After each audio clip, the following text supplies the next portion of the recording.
The Blaze Radio Network. On demand.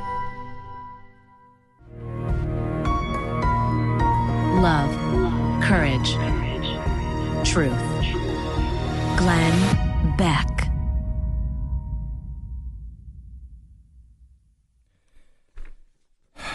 Where do we begin today? I guess the quote, he looked lost, absolutely lost. That's the way that James Sneed described the 19-year-old Florida school shooter. He saw him up close. He was led inside of police headquarters in handcuffs. James Sneed and his wife had tried to help the teenager. They had been, they took him in. He was living with them. The shooter's mom, who had adopted him when he was a baby, died last November. His adoptive father died in 2004. So this couple took him in. The latest school shooting in Florida is the ultimate nightmare. And I don't care who you are. It hurts your heart. Our hearts ache for the families of the murdered and injured students. And there aren't any words for this kind of tragedy. It's unreal to me that we're referring to this as the, quote, latest school shooting. We are caught in a vicious cycle of tragedy. And it's dividing us because we're all trying to win. We're pointing fingers. We're blaming. We're making the other side into monsters. When something like this happens, it's natural to scramble to pinpoint something or someone to blame. It's the human way of trying to make sense of a tragedy and trying to make things better.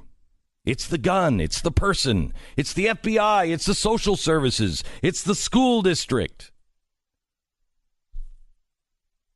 We all want to prevent this. All of us. Those who believe in the Second Amendment and those who don't. We all want to solve this. But nobody has all the answers. And there isn't a single solution. And we as a people are being pushed into ridiculous corners. The political hard left sees no issue other than guns. And you'll notice it's, why won't the Republicans do anything? And the hard political right sees no issue beyond gun rights. They're just coming after our guns. Well, they can argue all they want. But that leaves this huge, deep canyon of problems all in the middle that everyone is refusing to even look at.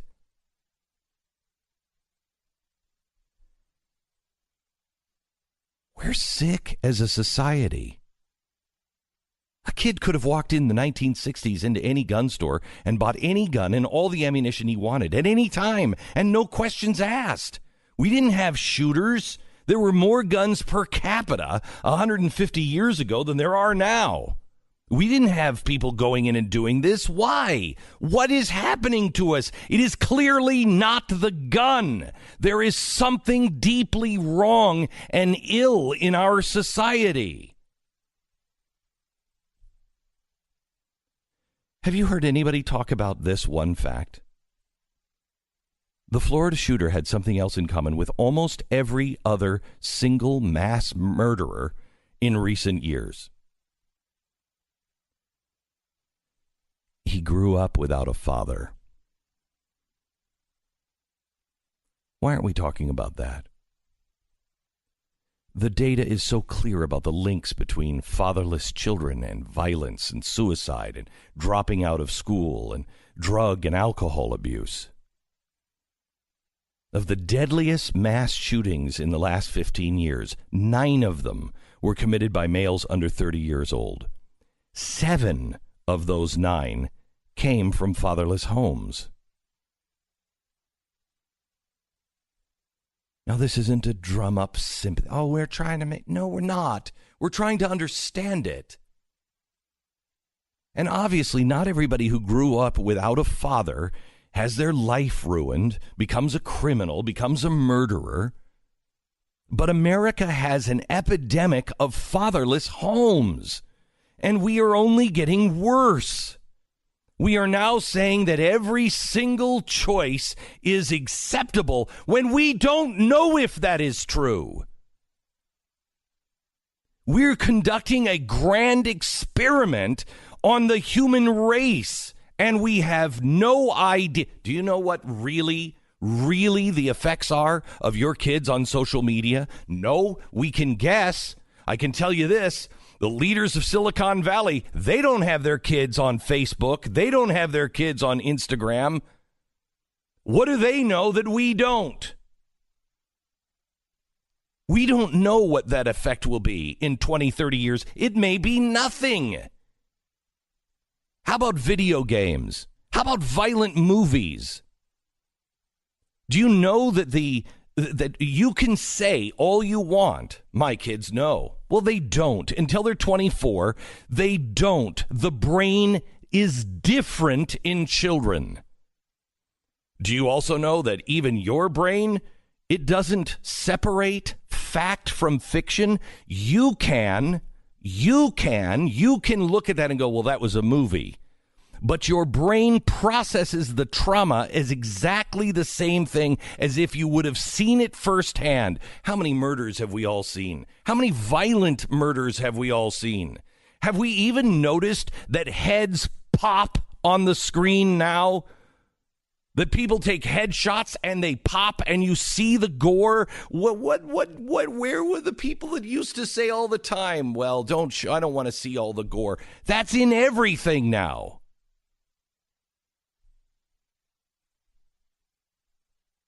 You know, this kid,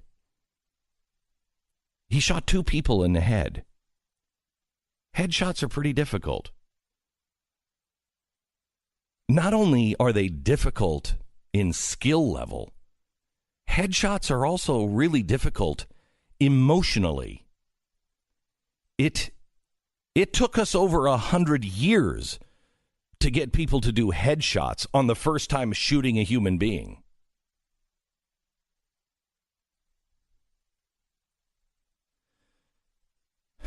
There's so many problems, but can we talk about some of them that we can solve? In 1960, 5% of American children were born out of wedlock. Today, that's over 40.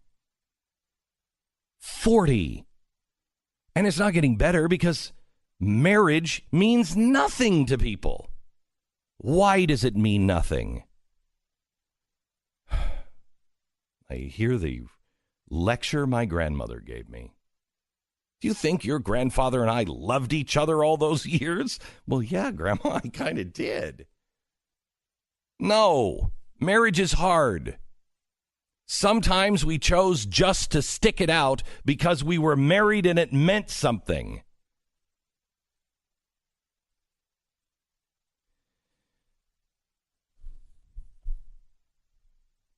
I don't want to bring more anger and divisiveness. Boy, that is the problem. Our society is feeling the stress of more than half a century of this epidemic. So many of our children are lost, and it's getting worse. Look at the depression and suicide rates. It's getting worse. They have no moral compass, no truth to anchor their souls. Our schools, we should remove guns. Well, you've already taught them that you use a finger gun and it's dangerous, and yet it seems to be getting worse because the problem is in the soul. The problem is inside each of us.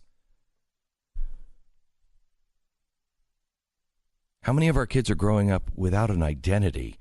Or, you know what? A fake identity. They're growing up with a fake identity. Everything is great. You're perfect. You're special. You know what? That's a lie. You're not. I'm sorry. your singing wasn't so good. Let's find some things that you are good at, because everybody's good at something. It's just not everybody is great at that. Our kids don't know who they are. In the U.S., genealogy websites are the second most visited category site after pornography. Genealogy. Why? People are trying to figure out who they are. What is true? Where did I come from?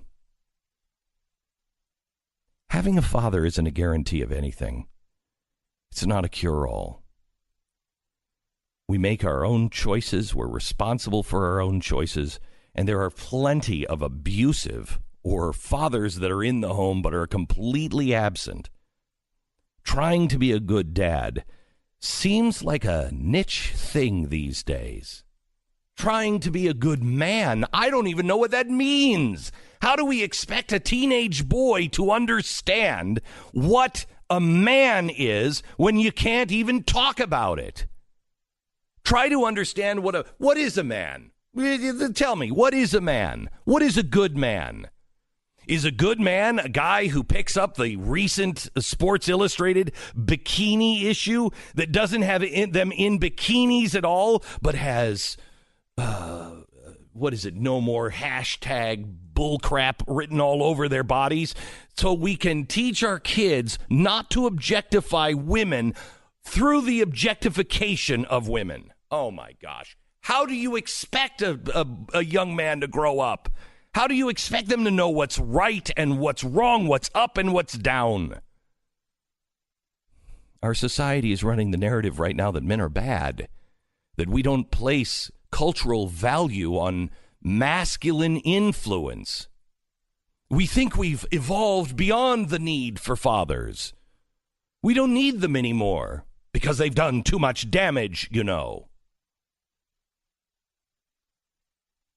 And men, you're not off the hook. We have not done ourselves any favors with our behavior. Too many of us. Too many of us are pigs. Too many of us are lazy. Too many of us are absent. And I include myself in these. The unpopular truth is we need a nuclear family. We need a father. We need to know what a man is. The nuclear family is not something from the 1950s. It's from the beginning of time. It's the bedrock of every society. And our bedrock has deep cracks into it, and it is starting to shake into sand. You want to know what you can do? If you're a dad, dig in and do better. If you have the means, reach out and be a father figure to somebody who doesn't have a father. We can make a bunch of reactionary laws, but laws mean nothing. Eventually, we can all be in a prison, and somebody will still be shivved in the prison because it's not the shiv or the gun, it's what's inside. And these reactionary laws will make us feel better for a while, because we fixed it. But you cannot legislate the deepest needs of the human soul. And those deepest needs are to be known, to be heard, to have a place, to be accepted, and to be loved.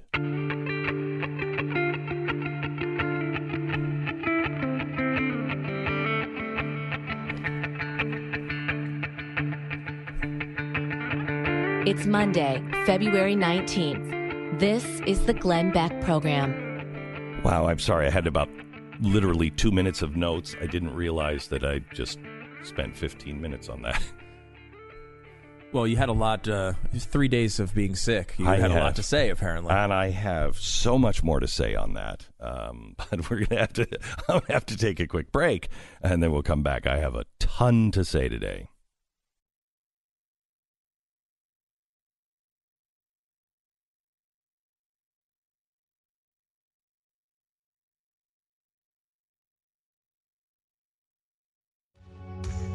Glenn Beck. So I've had a hard time. Watching and listening to the arguments back and forth about guns, and I fear we are going to start losing rights. It's only a matter of time before something happens that we're going to start losing our rights. And it's because we're focused on all the wrong things. We're not having an actual conversation. We're letting politics drive the debate instead of science and heart. Politicians are just doing what politicians do: grab more power and fly in to try to solve problems that they can't. Let's listen to a couple of things. Here's first the guy who is running for president as a member of the GOP. Here's John Kasich. I was talking to a friend of mine this morning. He's a big gun collector. I said, if all of a sudden you couldn't buy an AR-15, what would you lose? Would you feel as though your Second Amendment rights would be eroded because you couldn't buy a god-darn AR-15? These are the things that have to be looked at, and action has to happen before. And look, you're never going to fix all of this, but common sense gun laws make sense. Okay. Okay. I can't take it. Okay, so, John, first of all, notice he didn't say what his friend responded. John, it just shows you don't know. If we're going to have a debate on guns, then half of the country must educate themselves. I cannot debate guns if you don't know anything about them. Okay? An AR just looks scary. If I put a wooden stock around that gun, it's the same as all the other rifles. It is a semi-automatic. You know what else is it? That sounds scary. You know what else is a semi-automatic? Everything other than cowboy guns. Let me say it again. Everything other than cowboy guns are semi-automatic. If I have two semi-automatic handguns, which are normal handguns, anything other than a 6-shooter, I can have, unless you're in New Jersey, 13 rounds in the magazine. If I have two of them, I have almost 30 bullets. That's Common Core math. Seems like it would be easier to hold two handguns than two AR-15s. You get rid of the AR-15s. You're going to replace them with something else. It doesn't matter. It is not about the gun. It is not about the gun. And I just cannot take this ridiculous conversation about the AR. The AR has been made into this really spooky weapon. You know what? Put wooden stocks on it, and everybody will go, well, then that's fine. That's fine. It's not that spooky gun over there. He used the word eroded. I might use a different term.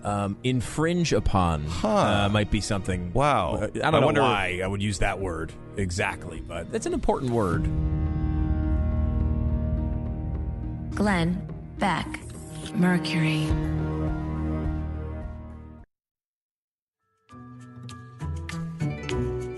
You're listening to the Glenn Beck Program. The Second Amendment was about muskets. Gun control works in other countries. Do you know 40% of all guns sold are sold without background checks? More guns mean more murder. Mass shootings are becoming more and more common. These massacres are unique to America. No civilian needs a weapon of war like the AR-15. Armed guards in schools do nothing. Just look at Columbine. Stop fear-mongering. No one's talking about taking your guns away. All of those are answered in a book that I published 2 years ago, Control. Get it now. You can get it on Amazon. You can download it, start reading it today. It is every argument to all of these lies. If you want to have a real conversation about what's happening, and I will talk to you about common sense, I will talk to you about things that we can do for people who are mentally ill. If you're mentally ill, okay, let's have that conversation. Should you be able to buy a gun? No. Now, how do we do it? There's a million things that we can talk about before blaming all of this on the AR-15. It's ridiculous. It's ridiculous. But let's have that real conversation. And if you want to have it, you need to be armed with the truth and the facts. The name of the book is Control, exposing the truth about guns. Make sure you pick it up. You can find it at Amazon right now. We know the problem is not guns, Glenn. We know the problem are males. That's the problem. Is that what it is? It's masculinity. This toxic masculinity. And that is the problem. That goes back to my original argument of the hour. Toxic masculinity. What does that even mean? What does it mean to be a man anymore? Listen to this, toxic masculinity. This is a point that we really have to think about. There's a kind of toxic masculinity at the heart of this gun culture, rooted in a myth about who we take ourselves to be. America's rugged individualism. The government is not going to protect you. We can protect ourselves, right? And there's a way in which this AR-15 is actually the weapon of the Minuteman, right? There's this whole myth around it. So we have to begin to imagine ourselves differently. I think we need a revolution of value in this country. A myth around that, Glenn. There's a myth around the Minuteman. There's a myth around the government can't protect you. That's not a myth. The government can't protect you. Tell me how it's protecting these kids in the schools. Government can't protect you.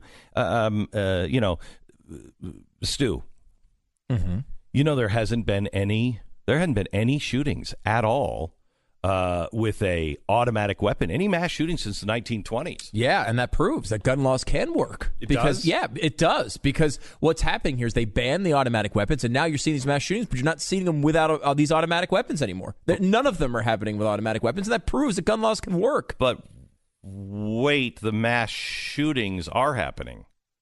Not with automatic weapons, because we banned them. But doesn't that prove that if you ban something, go ahead. That if you ban something, then the shootings will stop with that thing. Yes, but they will just start picking up something else to do those mass shootings. This is a legitimate point the left is making right now. I know. Look, if you banned automatic weapons, these shootings went away. Well, is your point to stop mass shootings with the AR-15?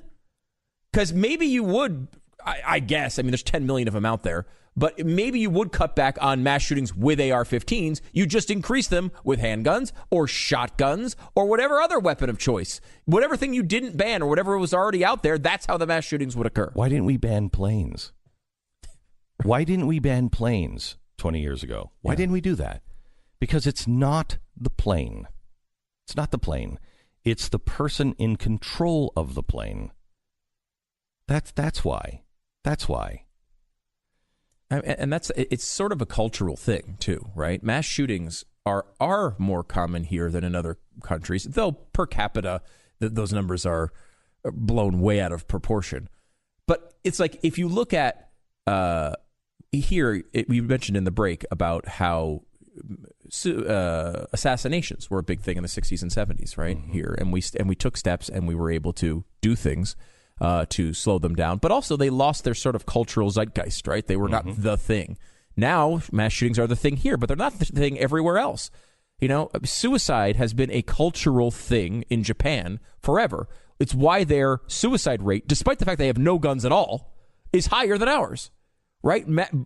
Suicide bombers in the Middle East are the cultural way that really bad people take out their whatever they want to get out of their system to kill other people. And there they do it with car bombs and suicide vests. You have to obviously try to minimize these things, but you're not going to stop if you take away the guns. I mean, the biggest mass shooting in history, I should clarify, all of the biggest mass shootings in history are from governments against their unarmed populace. So we take those out, though. If we eliminate, I don't know, the 100,000 examples of the biggest mass shooting being a bunch of governments who just shot a bunch of the people that didn't have guns. If we take all of those out, the biggest mass shooting in history is in Norway, where there was no one. There's no guns to get. Somehow, a guy got a gun, and he still shot 90 people or whatever it was. And the problem with that was they were sitting ducks, and there was no help coming. No. This guy who talked about the toxic masculinity and the myth of who we are. Let's make sure that we understand myths. It's a myth. I cannot tell a lie. I did, Father, chop down the cherry tree. That's a myth. Why we tell a lie to teach kids about how honest someone is remarkable to me. That's a myth. The Minuteman, that's not a myth.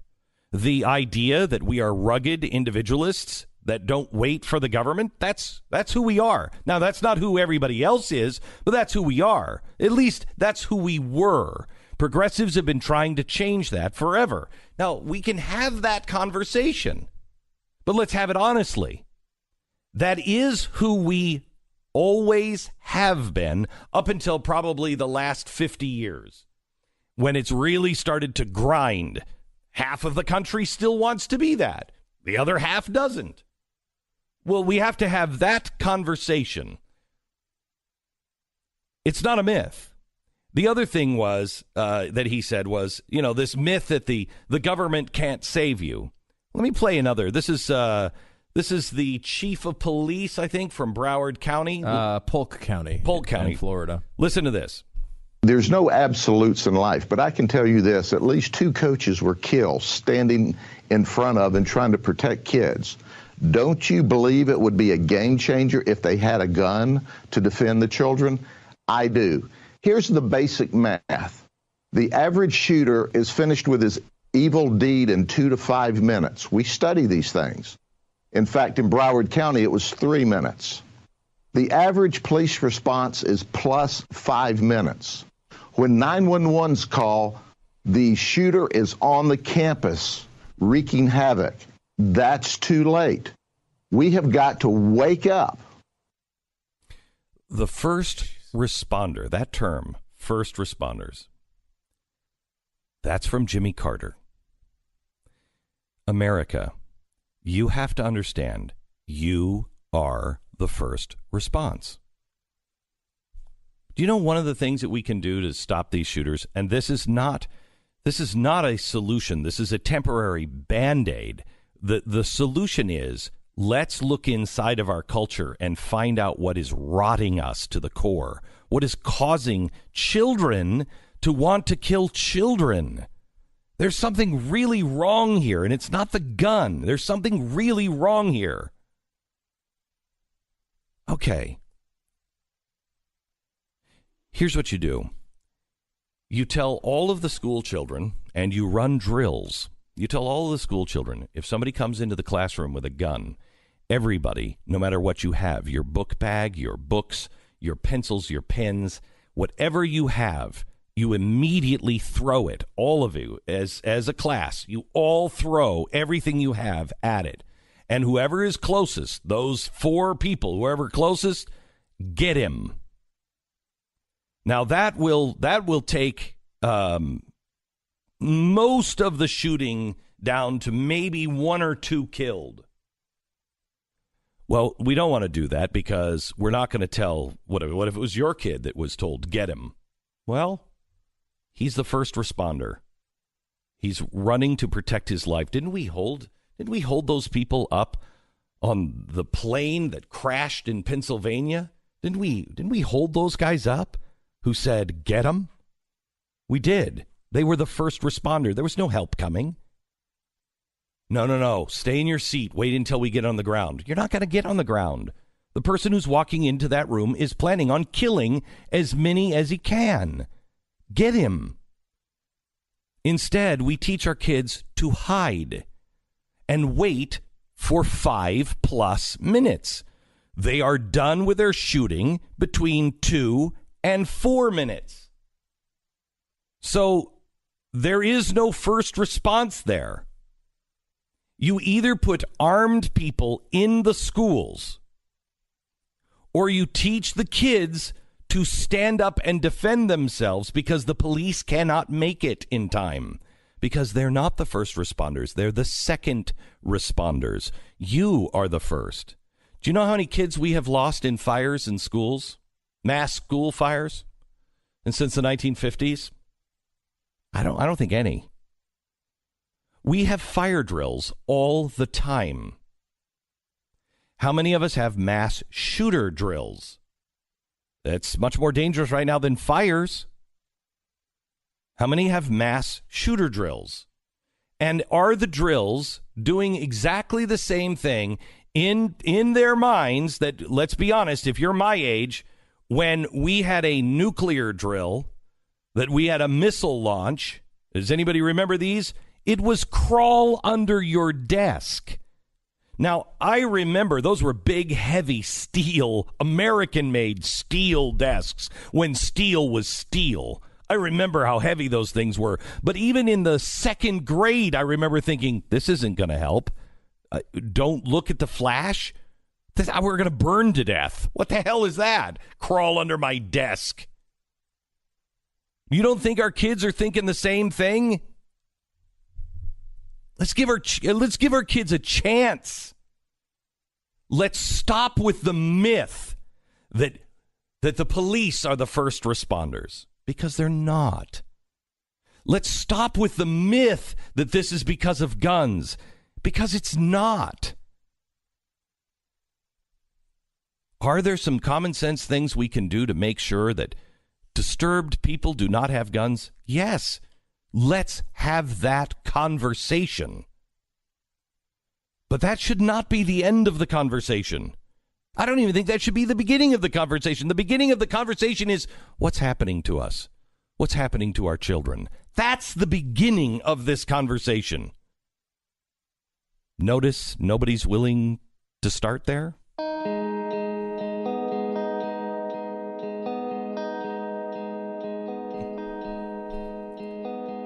You know, Hollywood really, they rallied around cigarette smoke. It's giving cancer. It's killing people. Cancer sticks. They rallied. Nobody's going to smoke. They even put it in the ratings. Second, I've seen it. PG-13 or whatever. Second-hand smoke.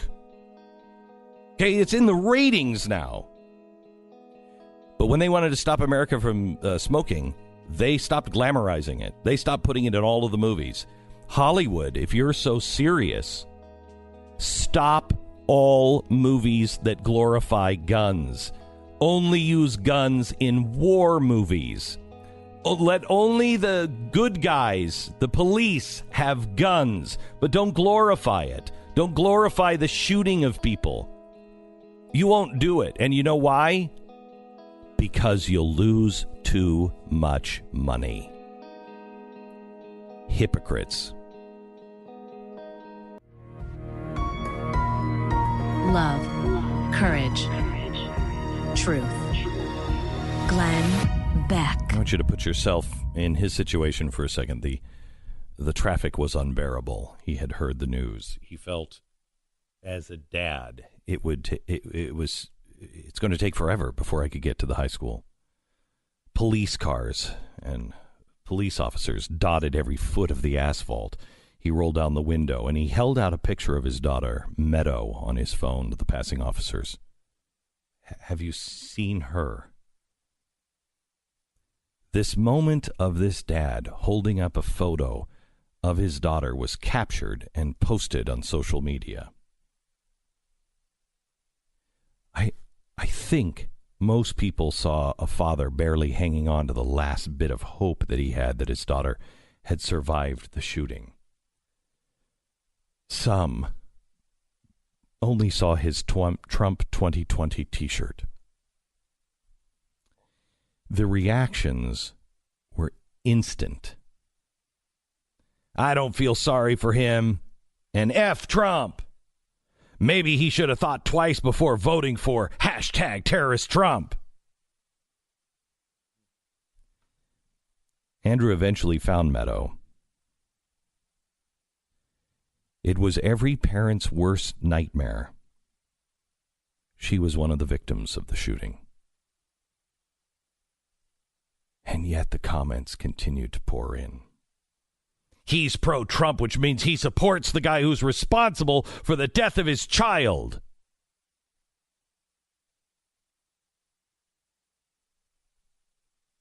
How did we get here? How are we not noticing how callous we're becoming to each other, both sides? We now live in a world where it's easier to choose cynicism over compassion, where a snarky remark is more satisfying than a kind word. You can blame it on our phones and our computers. Well, they allow us to, be our worst self. Really?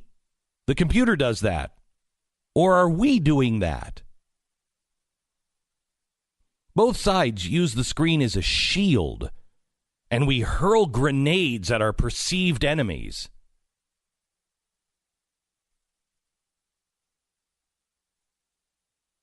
How are we blind to the despair in Andrew Pollock's eyes?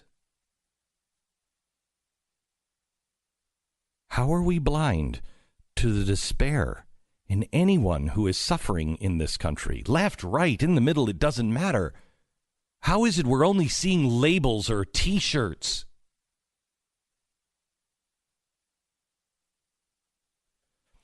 I thought about this a lot this weekend.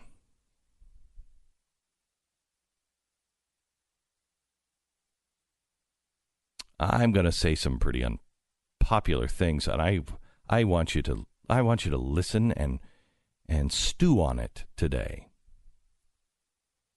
It's pride. It's arrogance.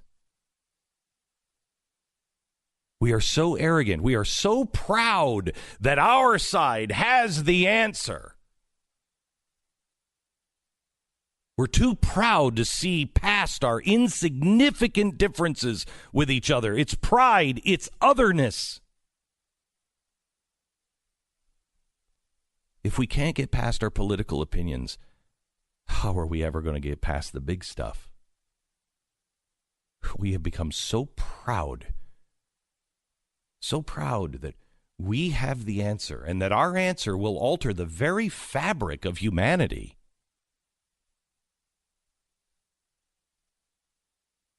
We're so proud that we really believe that we could legislate violence out of civilization.